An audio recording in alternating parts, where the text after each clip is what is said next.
Nagsagawa ng spraying and disinfection kontra dengue ang Department of Health sa mga bus terminal sa EDSA.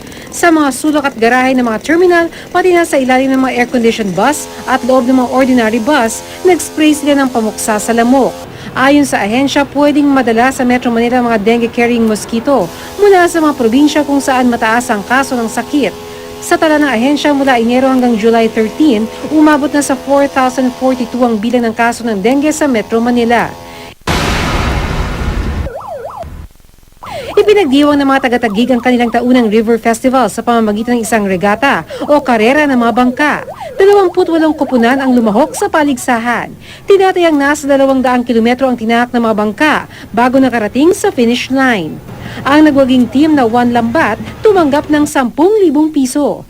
Ang regata ay naging tradisyon ng mga taga-Taguig dahil pangingisda ang pangunahing hanap buhay ng mga sinaunang residente roon. Kasabay ng pagdiriwang ng National Science and Technology Week, itinakda ng Department of Science and Technology ang standard na oras sa bansa na Juan Time. Pinangunahan ito ng Weather Agency na Pag-asa. Sabay-sabay na sinet ng mga dumalo ang kanilang mga relo sa Philippine Standard Time. Mahalaga raw ang time synchronization para sa accurate weather forecasting at sa pag-schedule ng pang-araw-araw na gawain sa buhay.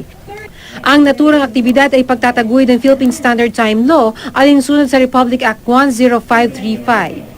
Bernadette Reyes, GMA News.